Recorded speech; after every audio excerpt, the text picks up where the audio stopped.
Hey, everybody. Welcome to Game Mess Mornings with me, Jeff Grubb, your host from giantbomb.com. Thank you for tuning in. In this episode, we're going to be talking about a lot of Disney news and maybe that PS6 hopefully won't come out next year. It's going to be a good one because we have Mike Minotti on the show. Mike, how are you doing? I don't think I should dress up as Stalin.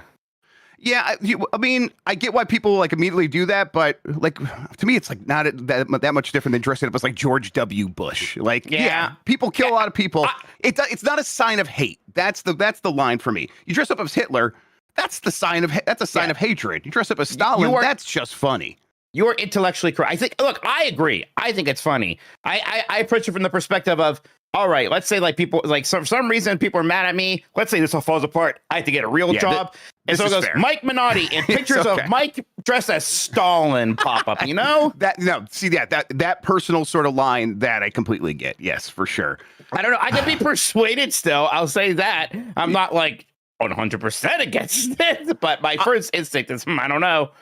You know what? Just make me dress as Stalin. I'll do it. Just like you'll do it. You don't care. Situation. I'll be the Martian then. Yeah, exactly. You guys have to dress as Martians in that situation, though. I like that. That seems fair. Yeah, man. Stalin versus Martians. That's one where I'm trying to find some fun games. It's like, that eventually we got to play an RTS on this website. Right. It's just an old bet. Is it even on Steam? How does one? No idea. How does one play Stalin versus? We'll figure it out. Yeah, I don't think it. Stalin versus Martians 4 is on Steam. What? Really? It says coming soon. I don't think there's a 2 or 3.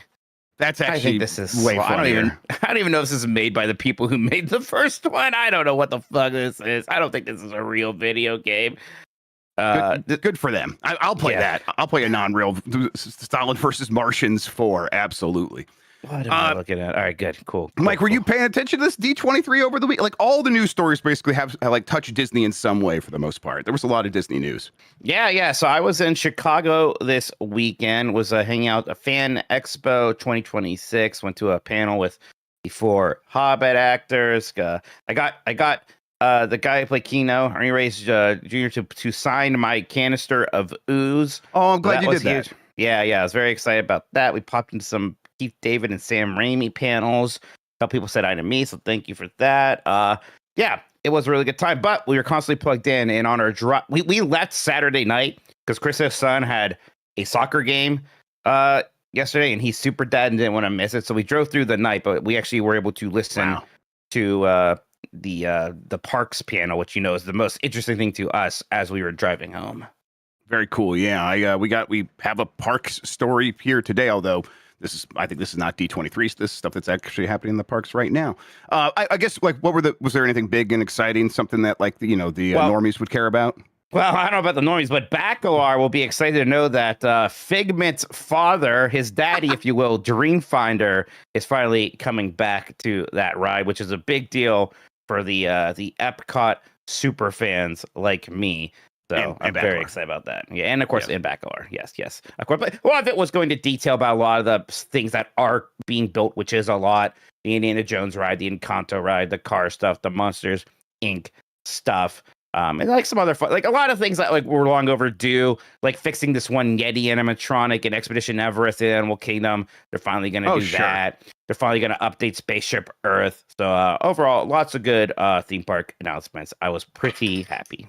I'm happy for you, and I'm happy for you all tuning in. Let's get started and explain ourselves. We are Giant Bomb, a small team of internet video game doofuses. We are independent games media out here doing things on our own, but we have you at our backs. Go to giantbomb.com/join, become a premium member, and you ensure the future of independent games media. You ensure the future of us doing things our way without having to worry about what anyone else says. We really appreciate you all. We've seen people signing up constantly. It means the world to us. Thank you. If you do, you get ad-free versions of our shows, and you get access to tons of premium exclusive content, including today. It's today. We are going to be going live for premium users. We are going to have Kat Jerfman. We're the first episode. You can all see the reaction to Yeah, he looks really cool. Everybody, you're gonna have to see this. We're gonna bring in a wider crew actually to respond to Jeff all dressed up as Halle Berry in Catwoman for the GameCube. This is our premium Blight Club, so don't miss out on that, everyone. We'll let you know exactly what's going on here soon. As far as this show goes, most weekdays, Jeff Grubb, will help piece your gaming life back together. That includes breaking news and maybe even some of our own original reporting. For all these topics, I'll get the input of a bona fide expert who will make me look smart. If you are watching live on Twitch, welcome. You can always listen to the show later on podcast feeds by searching for Game S Mornings, or find the RSS feed on giantbomb.com. You can also catch the show later with chapters and timestamps on YouTube. Hello, YouTube. All right, we have a lot to get into, so let's start the morning mess with Kingdom Hearts 4 finally resurfaces with a late 2027 release date, a Coco level, and Square says it absolutely won't slip in terms of its release date. After 4 years of relatively little information, Kingdom Hearts 4 got a substantial reintroduction at D23. The big news is a late 2027 release window, alongside confirmation of a world based on Pixar's Coco. Disney's D23 coverage says the new material showed Sora traveling through the land of the dead and encountering Miguel. And Nomura is being unusually definitive about that day. He was like, no, there's no way it's slipping. We're going to make that date, so don't worry about it. He says that is not happening when asked about the potential for another delay. And then let's see here. Yeah, this is the first big update in a long time on this, Mike. What was your response? How are you feeling about it? What do you think the wider community is feeling about it? I think people are pretty excited and happy, including myself. First off, like, Coco was maybe the number one world I wanted to see here. That's probably the best movie that Disney has put out in the last 20 years. It's fantastic. Yeah. We had this with Kingdom Hearts 3 a bit with some of those 3D movies now and there, where it just kind of looks like that movie, but in 60 frames per second. And same thing here. It looked absolutely gorgeous. Stunning. Yep, I liked seeing the Sora, Donald, Goofy, Coco-ized versions. I'm looking all Day of the Dead, skeleton, like Sora's kind of Coco-inspired Keyblade. Looked awesome. We got to see some segments where you are playing as Mickey. It's kind of like Paper Mickey almost. He's like exploring these books. There's a 2D section. Interesting stuff happening there. Even a segment where you're playing as Donald and Goofy. I think that the Coco thing's also interesting because the kind of like general plot is, that we know about this game is Sora is maybe dead and everyone's trying to find him, right? So Coco, yeah, that deals with death. And I wonder if that's going to maybe extend into some of the other franchises we are going to see here. We all sort of expect Star Wars to show up, specifically Return of the Jedi, which has some Force Ghost stuff in there, things like that, right? Oh, fun. So yeah. So who knows? It may be like, Haunted Mansion. We don't have to do any of those movies that nobody really cares about. What if it was the ride Haunted Mansion with the ghosts there?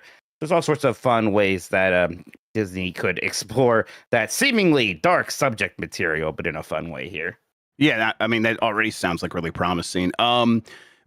Was there information like you could play as Goofy and Donald and Mickey and stuff like that? Is that new? Have you been able to do that? Yeah, that was before? new. So the first we had like this smaller trailer that mostly just showed the Coco stuff. Yeah. Then there was an extended trailer that showed like, oh wow, running around as Mickey, and he's kind of like exploring inside of a book, and he's controlling some giant paper Mickey. And now he's in this 2D section. Then we saw Donald and Goofy in Hades area from Hercules, and it was just, oh, they're fighting, and you're clearly controlling Donald and then Goofy, right? Not just party members. You're controlling those two directly. So that is, hey, we're gonna play as Donald Duck. Imagine if we get to use Zeta Flare. Zeta and Flare, it's like, yeah, and it's like a suicide move, right? Yeah. It's like, all right, use up all of his HP to kill fucking Donald Duck, right? That'd be great. Yeah, that sounds amazing. Yeah. I'm excited about that. All right, yeah. So late 2027. It does feel like they kind of were just waiting to reintroduce this. We talked about there was some other trailers that felt like they didn't show much. It does. Last time we talked about it, Mike, you were like, hey, the level of Disney, and I don't think this was just you. A lot of people were maybe worried about this, and maybe you weren't as worried as some, but the level of Disney integration didn't seem like it was there. Have those fears been alleviated? Right. I remember some people were like, oh, maybe it's not just going to have Disney worlds. And I was like, come on, everyone. It's going to have Disney World. And I think, this is definitely awakening of, no, this isn't going full just Kingdom Hearts anime here. It's still going to have the Disney components in full swing. So if anybody thought that, absolutely not. And it's neat to see them confident about that late 2027 release date. It's a bit tempting fate, but the way Nomura was talking, it sounds like the game is in a start to finish playable state, right? So there's just kind of a lot of fine tuning, bug fixing, maybe more things like that to work on now for the year plus that they have left here. Excellent. All right, let's get to the next story. Update from last week's story. Saber CEO apologizes to rideshare writer involved in AI controversy. This is from Zach Kotzer at Kotaku. Saber Interactive CEO Matthew Karch became an easy punching bag over the last few days. It followed a dizzying array of statements, backpedals, and forward bounds. There's a little bit of a mix-up here regarding the use of AI in the upcoming game Rideshare Stimulator. While this kind of flame out from top brass has become increasingly common on the World Wide Web, the vicious loop may hopefully come to a merciful end as Karch apologizes to the game's former writer, who said she was fired in favor of AI. This is from Stella Sacco, who posted basically saying, hey, he apologized, and not only do I accept, I'm pretty happy with it. Last night, to my great surprise, I received a long email from Saber Interactive CEO Matt Karch. He apologized unreservedly for the awful way he spoke about me in the press. The email's full text will stay between us. I've been firm from the beginning that I was telling the truth. I think we can all now agree that's been borne out. Matt expressed a desire to make it right with me. At this time, I don't really know what that looks like for me, and I'll have to take some time to sit with it, but I do at least accept his apology. He also posted on LinkedIn, basically being like, I'll read a little bit here. I've had an insightful week reflecting on the unwritten rules and expectations placed on modern CEOs. Navigating public scrutiny, media narratives, and industry shifts comes with the territory, but it also offers a few valuable lessons. And mostly those lessons are, I still think of myself as like running a small team, and I felt like we were being painted in an unfair light, and I lashed out. And it's like, oh yeah, I could see how you do that. It's like, and you sort of didn't recognize the situation of, even if you felt like you were completely in the right, this is a situation where everyone can picture themselves in Stella's shoes and not Matthew Karch's shoes, right? This is a situation where everyone's like, oh, I have fears about AI. I have fears about my job. I have, and we're seeing these stories repeated over and over again everywhere. And so, of course, everyone is going to empathize with the person who is on the bottom here being punched down at. And it's like, oh, hopefully this is a situation where this, Matthew Karch can learn from this, right? And we can all be like, oh yeah, a moment where this studio that does make great games can move on and, figure this out going forward. And that could start with Stella sort of, rebuilding this relationship with that team. What do you think? Yeah, I mean, look, apologies like this are rare in this kind of double down era that we live in.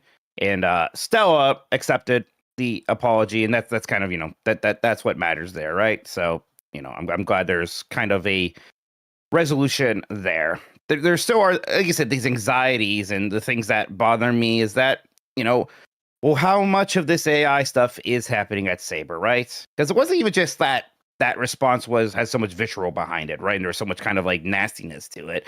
But right. There was all this subtext that, we're bringing up Claude. We were saying, joking, like, I wish I did replace you with AI. And that was the crux of, it wasn't just that you were disrespectful to Stella. Like what Stella was saying, like, hey, you're replacing people with AI and AI this, right? And that's what we still have a lot of anxieties about. So, I'm glad the temperature was taken down a bit here, because it was nasty. I think it was unbecoming, and I think that could bring the entire game industry down if we set a standard of this is an okay way for CEOs of a game company, no matter what size, to talk about former employees. But we still are very much in this scary world of AI continuing to, one, replace people and take their jobs away, and two, make the art and the games worse.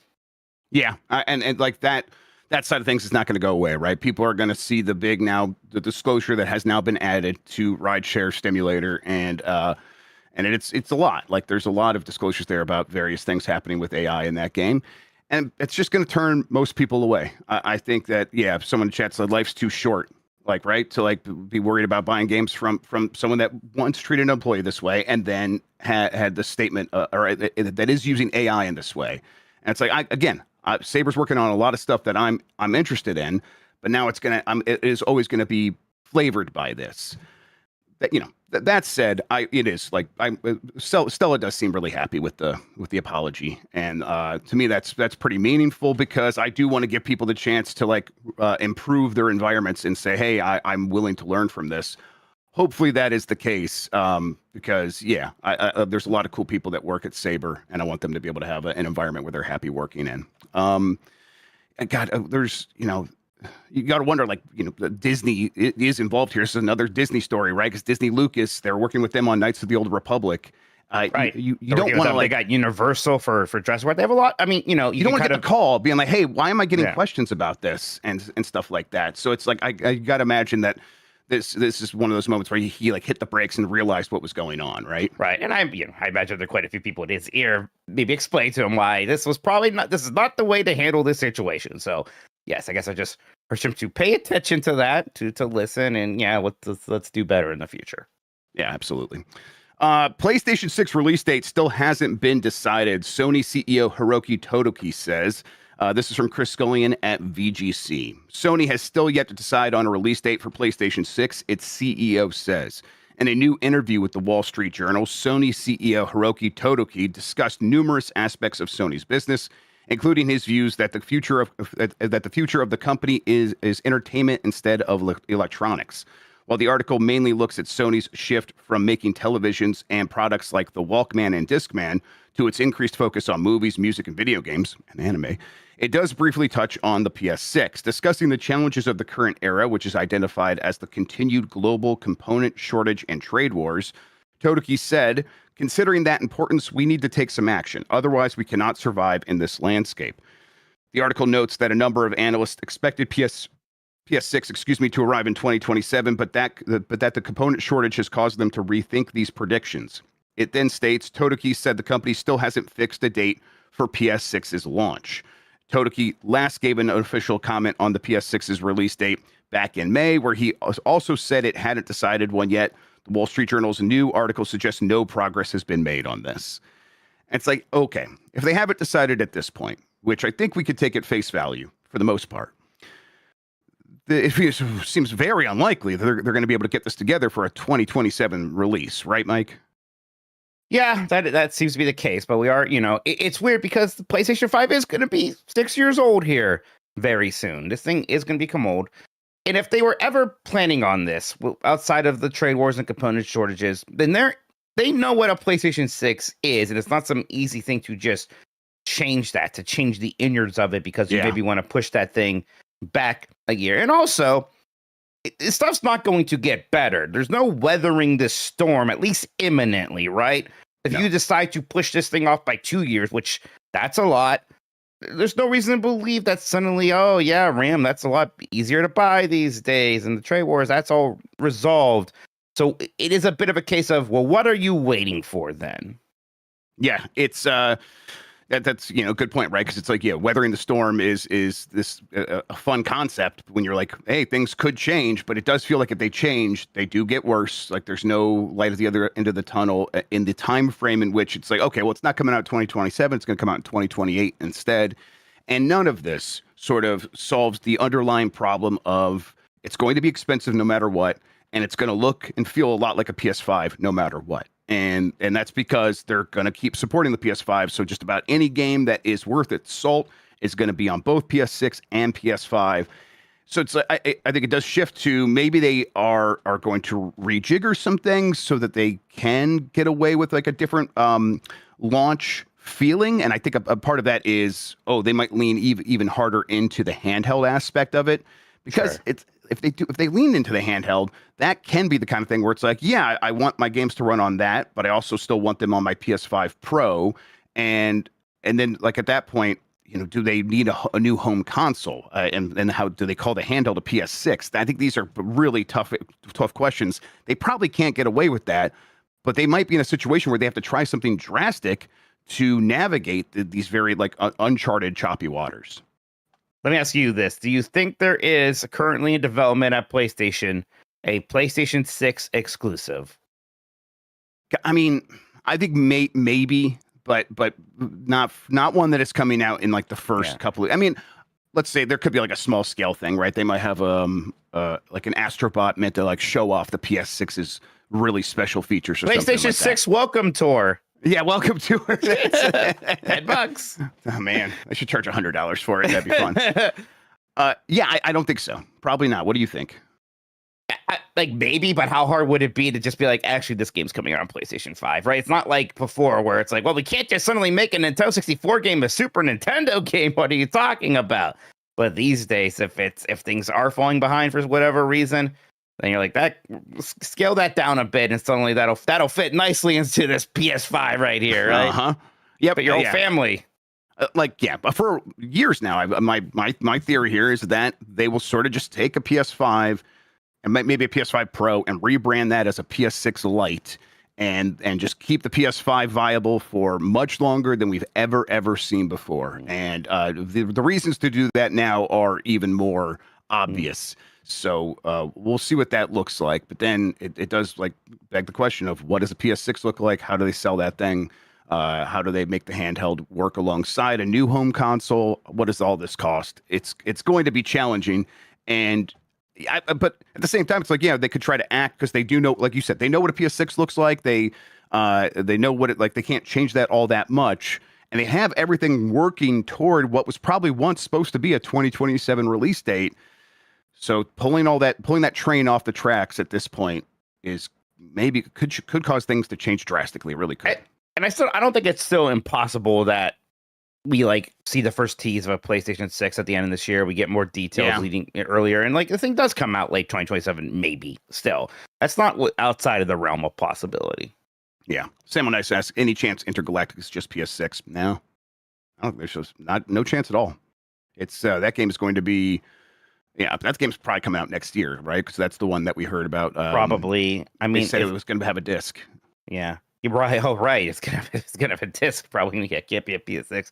That's because it could be some weird thing like the Xbox Shuffle. Oh, so that's God of War? Thank you, Marino. That was God of War. Okay, yes. I don't know that, but it could be something like the Xbox Shuffle. I still think Intergalactic is next year, by the way, though. So yeah, could be the Xbox Shuffle where it's just like, well, we're gonna just make it an exclusive because we hope we need something big to be a PS6 exclusive. I mean, I guess if of all things announced right now, that would be the one that you just make exclusive, I suppose, right? But are they going to actually do that and then cut off all these people who own PS5s from buying that game? I don't know. It's not the business they're in anymore. Each year we have this conversation, like each time there is a console launch, right? We talk about this, and there's fewer exclusives, and the difference between that and a PS4 game wasn't as big last time around.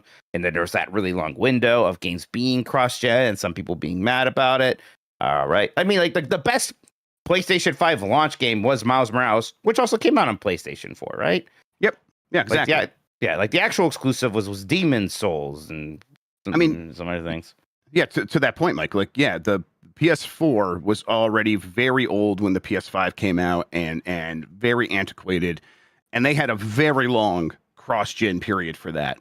The PS5 is not going to feel as old when the PS6 comes out, and they're gonna want to have that same level of support, and it's going to be able to, and it's going to have the technical capabilities to actually extend that even further. So it all just kind of lines up with how these things coexist. Any sort of thinking about what the launch of the PS6 and how the release of video games, what these things might look like, should be shot through that prism of the PS5 is going to be around for a very long time. All right, let's see here. Let's take a break. When we come back, we have Mortal Shell 2 reviews to talk about, some Puddle news. We got it all here on a Monday for you, everybody. If you want to skip out on these, go to giantbomb.com/join. You get the ad-free versions of the video and audio show there. We will be right back.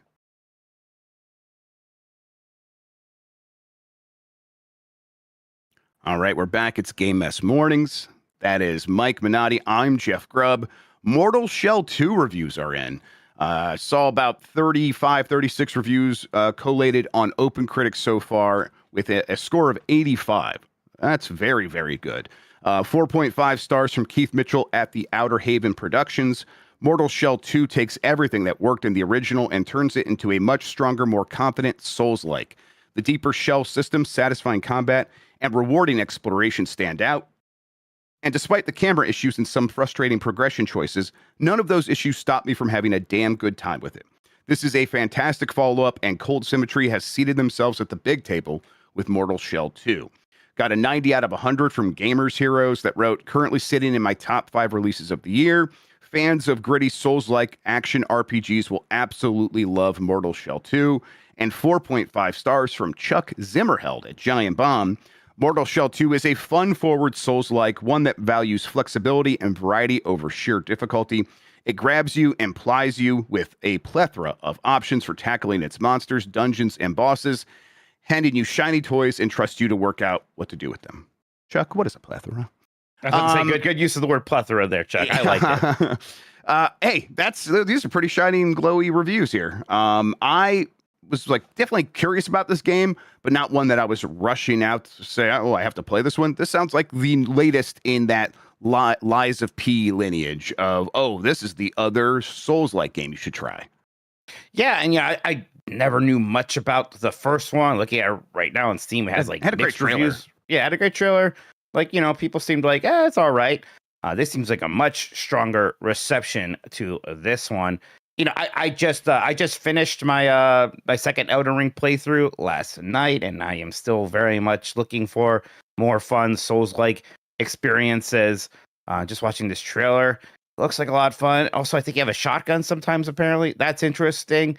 Yeah, Chuck was very hot on it. Chuck was just telling us, even like, you guys should try this one out, and I am definitely intending to.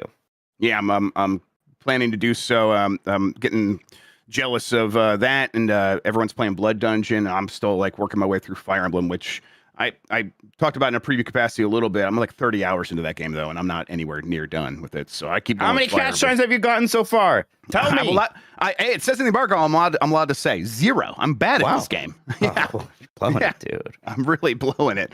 Yeah, Mortal Shell 2 is definitely one where I'm like, oh yeah, this is a reminder that when we talk about August, September, October, November being crazy, it's not just about the most obvious, biggest games being good. It's like we've had a long chain now of games released this year that have been in this 85 plus on OpenCritic. These games that are surprisingly good.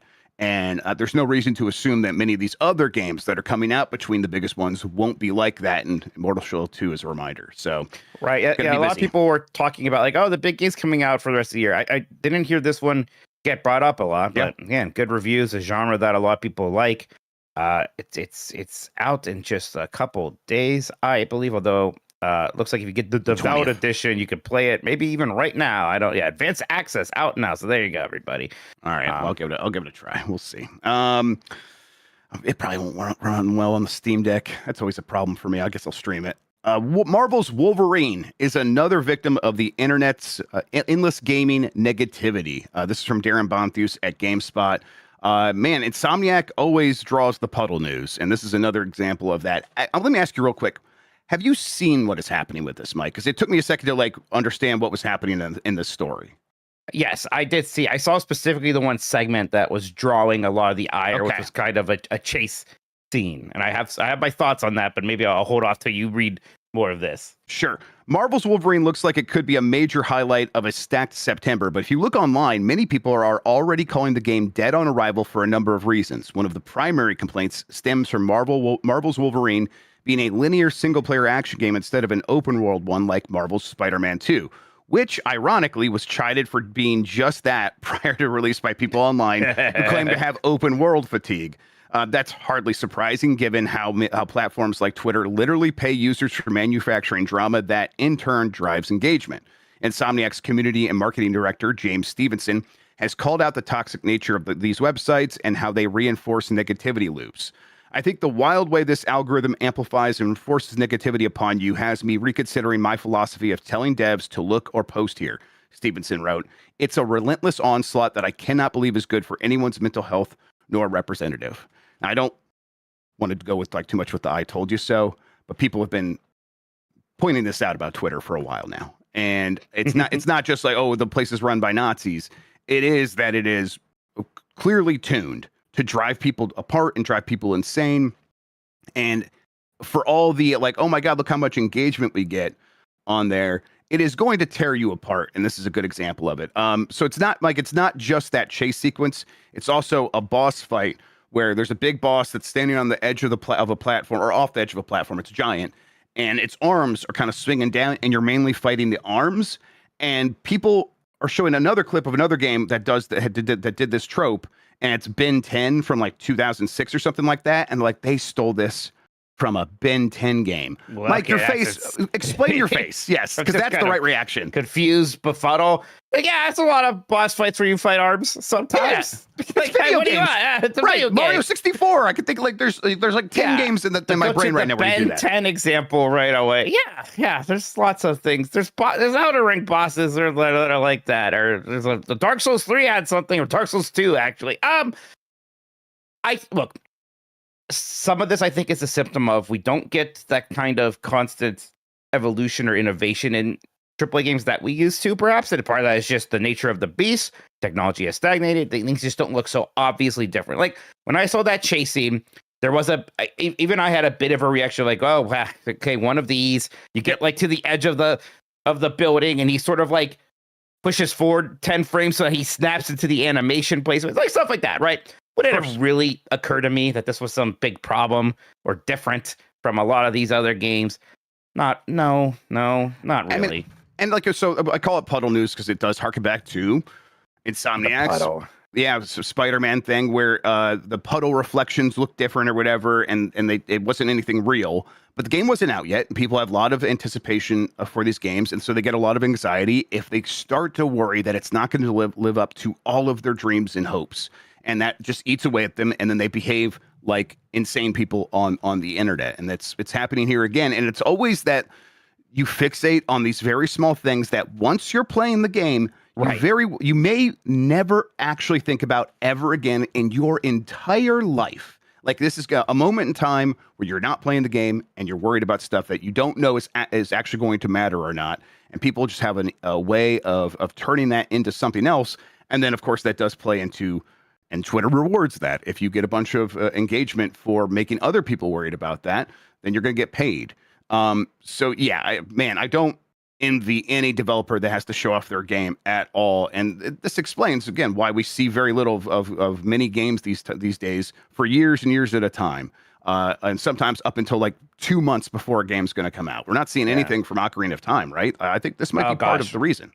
Right. And, like, I get it's hard to show these things. I know, we react to a lot of showcases, and sometimes, we're negative games. People are like, why are you guys so hard on that? Right. Yes. But it's just like when they're trying to excite me and I'm not excited by it. And a lot of it is the familiarity. A lot of it is I fully know that when I play the game, I'm going to feel way different than I do kind of watching this hype showcase where I'm not feeling that hyped. Yeah, it's a difficult thing. And I know that I probably inherently will not enjoy a linear melee combat focused Wolverine game as much as an open world kind of movement exploration based Spider-Man game. And I am okay with that. I'm not going to be mad about that or expect something else from this game. Yeah. And at the same time, it's like, once we're playing it, who knows how we'll feel. But you're right. Right now, my expectation is I won't like this game as much as I like Spider-Man. Like that's like you said, it's fine to feel that way. And, but right. People are fixating on these things and taking it like to an insane level. And I don't blame James Stevenson for feeling worn down by it, for sure. Oh, God, I can't even imagine, right? Yeah. Somebody who reads the comments sometimes. Oh, I can't imagine. All right. Disney is bringing Fortnite into its real-world Star Wars rides. This is from Eddie McHugh at GameSpot. Disney invested more than $1.5 billion into Epic Games to help create synergies between Fortnite and the company's lucrative theme park businesses. And now how that integration works is coming to light. As revealed at Disney's D23 event this weekend, Fortnite is integrating with the Smuggler's Run ride at Disneyland and Walt Disney World. For anyone just catching up, Smuggler's Run is an interactive motion simulator attraction that has 6 people piling into the Millennium Falcon as they work to collect crates for the fan favorite. Yeah, this is part of they collect crates for the fan favorite Pirate Hondo.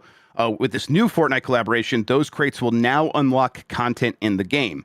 Connected to this, Fortnite is adding a new Fortnite island called Smuggler's Gambit, which takes place around Mursa Veda Station on the planet of Ord Ryla. So again, kind of connecting these two things together. You need to like hook up your Disney account and your Epic Games account before you go on the ride. But I guess as soon as you get off, those rewards show up.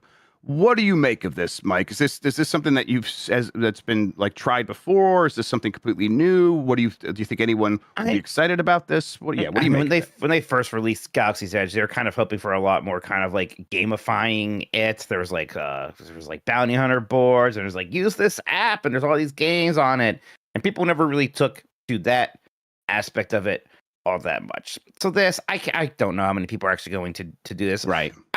Like my initial fear is like, what do you mean you're adding Fortnite to a ride? And looking at it, I'm like, oh, okay. So when I'm doing this ride, at no point am I going to have to hear or think about the words Fortnite, right? Right. It's just about this, like it. Right. It's just kind of this weird currency that you get, and then maybe if you go back to Fortnite, it will do things there.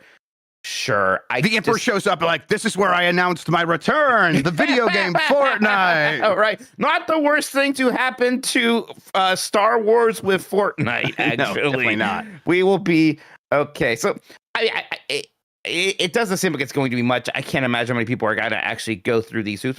Disney's invested a lot of money in Epic Games. Yes. Kind of course, they have to try things out like this. And I'm almost kind of glad that they are as reserved with it as they are, but I also think it is such a reserved approach that who the heck's going to notice or care? Right, right. That's exactly. This feels like, well, we got to do something. What can we do, and what can feel special? And this definitely feels like one of those initiatives where the two sides are in the room together and they're spitballing, and someone says, "How about?" and then yada yada yada. This ends up happening, and there's not a ton of like, well, obviously that's what people are asking for. It's just like, no, this happens because the marketing and engineering people on each side get together and have a conversation and come up with something to satisfy the deliverables. And right. Here we are. Yes. And we end up with something like this. I don't think that this is the end point of this relationship between the two companies. It's just one of another things that each side could say, hey, we did something together. So that does, sort of beg the question again here.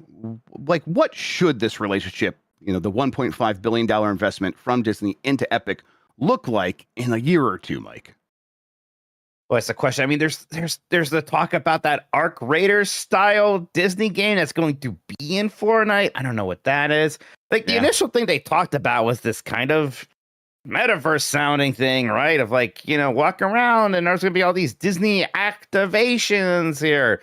I mean, the one thing I would care about is if you just let me walk around the parks inside of a Fortnite and maybe even put some kind of a game around that with it. I don't know. Again, all of this still sounds like it is stemming from some old thing, this old belief in the metaverse being something. And if not that, just Disney's sort of constant struggles with really figuring out how it wants to approach the video game scene. It has had a bunch of different strategies over the decades of either kind of making its own studios and going all in, or just doing licensing, just doing that, and just investing here and there. We've always gotten some good games out of it, but there's never been a strategy that super worked for them. They have never made the inroads in video games that they have done with things like TV, even sports, right? And almost any other media property or entertainment venture, cruise lines. They're doing great with cruise ships, but video games has still been a really hard nut for Disney to crack. Yeah, and like as we go through this doesn't feel like, and they figured it out. It's like, I'm not saying this isn't working. Like there's probably parts of it that are working very well, but this doesn't feel like the aha moment for Disney and video games. That's all. Okay, let's keep going here. Fortnite officially reveals Sora, Crash, Spyro, Mega Man, Persona, and other gaming crossovers for its next season. This is from Chris Scullion at VGC. Fortnite has officially revealed the main art for its next season, fully confirming it's a video game crossover event. Chapter 7, Season 4 of Fortnite is called Override and is set to start on August 20th.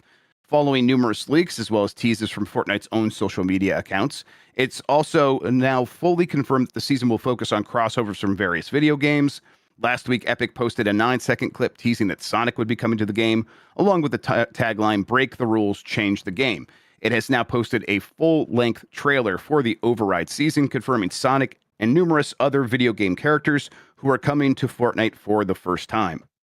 Newcomers confirmed in the trailer accompanying artwork include Sonic the Hedgehog, Tails, Dr. Eggman. I need to see Tails with a gun. Shadow. Okay, Shadow will be. Yeah, that makes sense. Shadow's fine. Shadow's fine. Yeah, give him more guns. Yeah, he should be made of guns. Sora from Kingdom Hearts, Joker, Crash Bandicoot, Spyro the Dragon, Mega Man, Rush from Mega Man, Pac-Man, and Tetris. Like, it feels like there's a lot in here specifically targeted at you. Yeah. Are you feeling targeted? Are you feeling like, oh, I gotta get back into Fortnite? I mean, I want to probably at least check it out. I mean, yeah, there's, of course, they cursed about the Fortnite versions of these characters, like, if they don't have longer legs. I think I saw a comic or something where they were like, look, it's not actually Sonic the Hedgehog. There's a robot that doesn't look like a robot, but it's a robot that has weird long legs. Like the Mega Man has long legs, but you know what? He had long legs in Mega Man 8. I'm just going to tell myself it's Mega Man 8 Mega Man. Sure, yeah. And you know, it's like, oh, the Buster from Mega Man is one of the weapons you get. That's kind of neat. Just the way cartridges are falling to the sky here. Yeah, I like that. It's a messy hodgepodge, for sure. And yet, I can't help but be intrigued, and I'm probably going to want to get a Mega Man skin. Yeah, like, I will definitely hop in there to buy a couple of these just to make sure I have them, because, you know, they go away. The FOMO gets me. I am a weak person.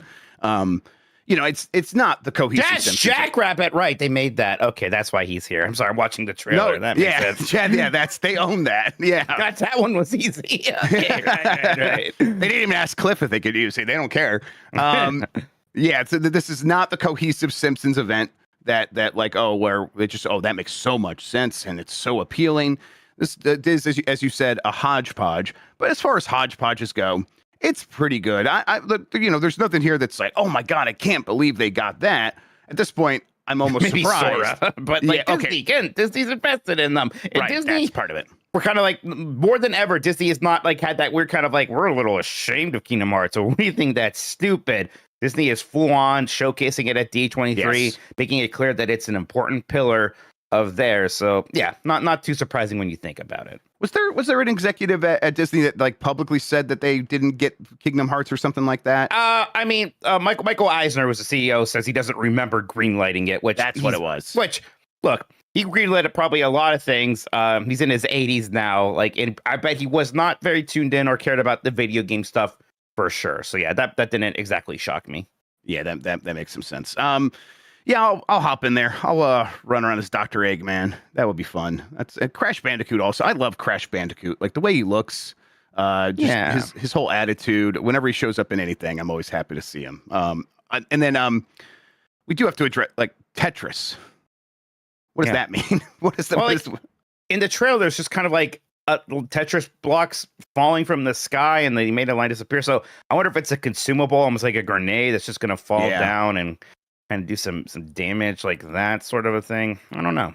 I hope I get to play as a Tetris piece. I will definitely be excited about that. That would be dumb and fun. You just want to be, what would it be? It would be an L? You think it would just I want to be a long boy. I want to be a long boy. Let's be honest. Long boy with a gun. Yeah, that's always, you know, the most exciting piece when it comes up in Tetris, and I want to be that.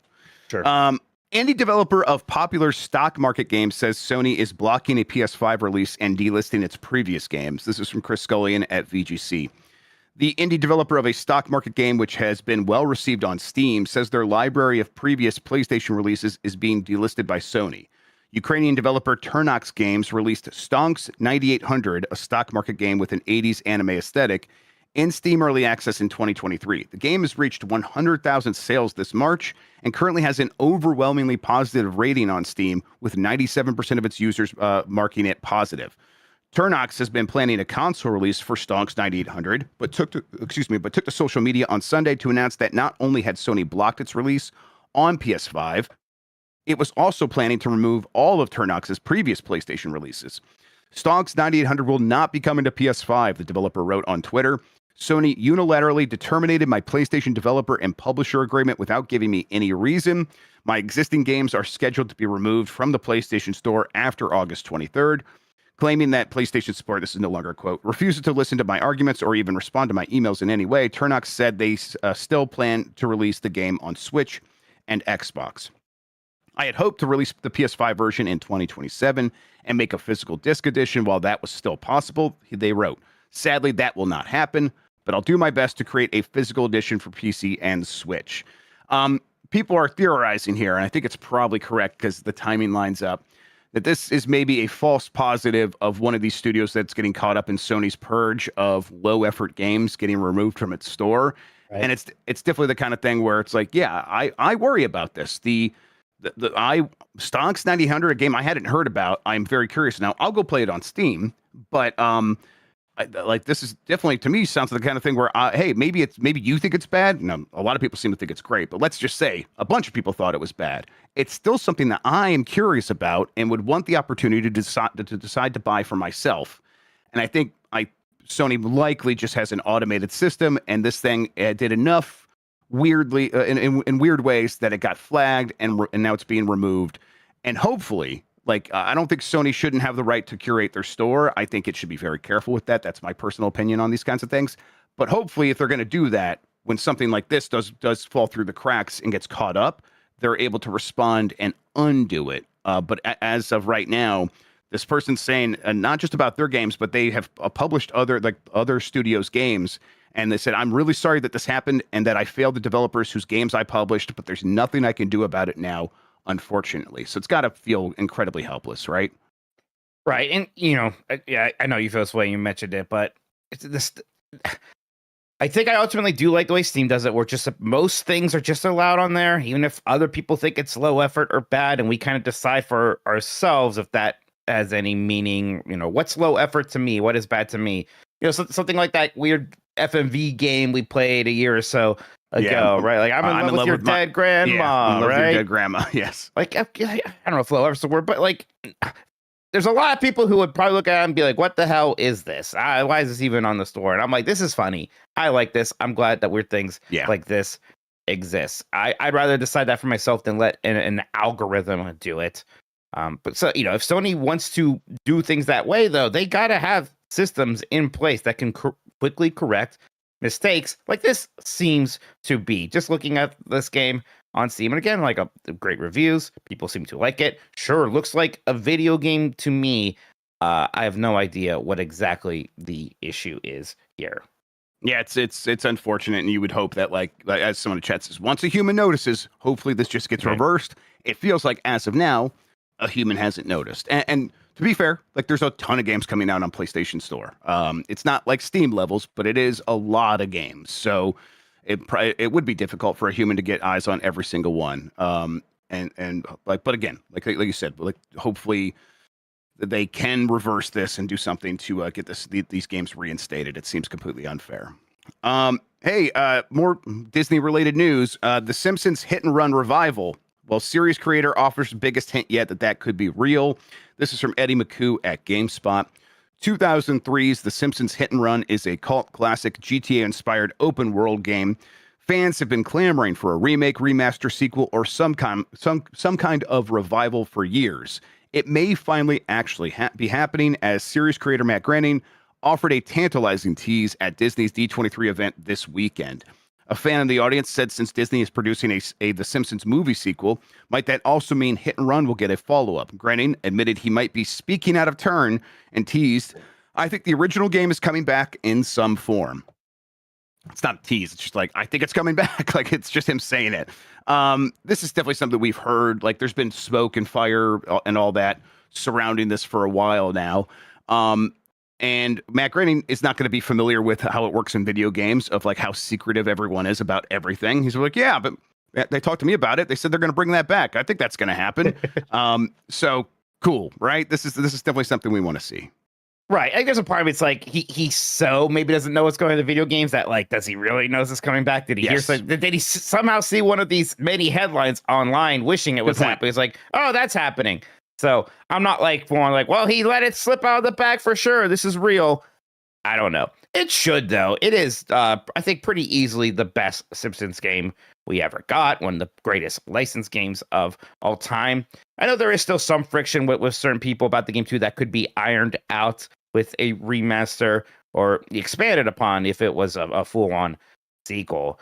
But boy, Hit and Run, it's super good. And there is that movie coming out. They showed kind of an extended clip of it at D23 that was actually pretty funny. So I enjoyed that. Yeah, give me Hit and Run, man. Dan played through a little bit on the site not too long ago, who hadn't really played much before and was clearly having a great time with it. There is still something there. Yeah, I mean, I like a lot of bad Simpsons games. So when we got that very good one, it was very exciting. Hit and Run's definitely one of those ones I will still boot up once, twice a year and play for a while. It's so good. And I mean, I hope they revive it. I hope they kind of go all out. There was that fan effort to do cell shading to make it look just like a Simpsons episode. Go, Nintendo, call that man, right? Like, go ahead and call that guy and get him over there to do that work and make, like, at least give the option so we can hit the button, go back and forth between like new graphics and old graphics. They could put that coat of paint on top of this, I think this thing would do very, very well. And yeah, I believe it's going to happen, but it's probably just a matter of time at this point. Yep. Not the best video game news out of D23, though. You see, they finally announced that we're getting a digital version of Lorcana. I'm pretty happy. Yeah, you know what? I did that. see you being excited about that, I think. So what does that look like? Well, we don't know much. I don't think we know too much besides it is actually happening. So this will be like the desktop / mobile, I assume, versions, like the Hearthstone-ification or like that Magic the Gathering arena.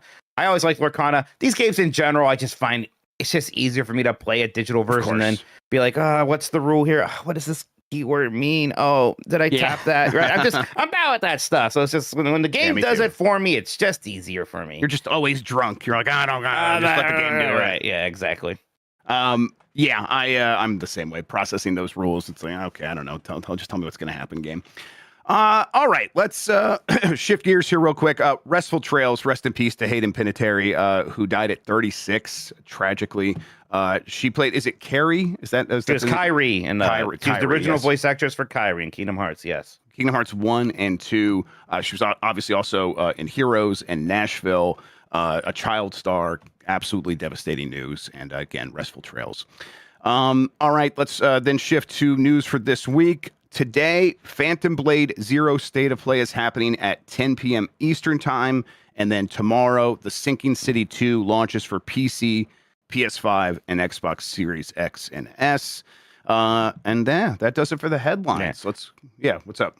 Well, I guess Mortal Shell 2, right, is the 20th, and I think early access is already out. Yeah, Mortal Shell 2 is available in early access today, yes. So if you're going to buy the more advanced version, whatever it is, probably more expensive, you'll get it today. Okay, that does for the headlines. Let's shift over and start talking about the poll question that we have.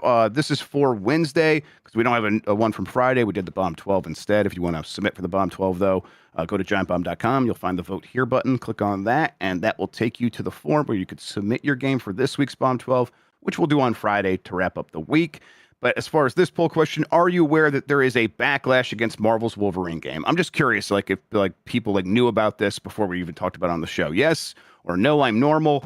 Let's go ahead and get the results of that and talk about it on Wednesday's show. Before then, we're going to have the Bombcast on Tuesday. On Wednesday, we'll have Blight Club. On Thursday, we'll have Voicemail Dump Truck. On Friday, we'll do some UPF. And then we'll have a bunch of fun stuff popping off here and there. Like I said, we're going to get to Catch Earthman this week. It's time for a premium Blight Club. And it has to happen eventually, Mike. Yeah. And if you want to watch that, you're not part of premium yet. That's giantbomb.com/join. You also get to watch me beat Sewer Shark in a single run. It's going to happen any moment now. How many more tests could it possibly take to get that figured out, right? I bet this next one is the run. That's my guess. Absolutely. All right. Well, with all of that out of the way, anything else that we should talk about that's happening this week, Mike? I think we had Sewer Shark. Nope. I think we kind of touched on all of it. I mean, there's still some games I want to check out, man. Like, God, would like to play some Tokon on the site at some point, which I wonder what I would like to ask Sean what the fighting community's temperature on Tokon is like now that it's been out for a week or so as well. It's always hard to tell, but it seems like people moved on from that Invincible versus game pretty quickly. I don't know what's going on with that Avatar game at all, so I wonder if this one is getting the traction. 2XKO feels like it didn't even actually come out. Yes, right? Feels like it didn't happen. Yep. It feels like that didn't actually happen, so I am curious if this has momentum. Yeah, we should play some of that on the website for sure. All right, let's see here. On that case, I think we got to get out of here. Mike Minotti, thank you so much for hanging out with me today and talking about video games, man. I really appreciate it. Thanks for having me, Grubb. Thank you all for watching and listening. You're the best audience in gaming. Until next time, have a good one. Take care of yourself, and goodbye.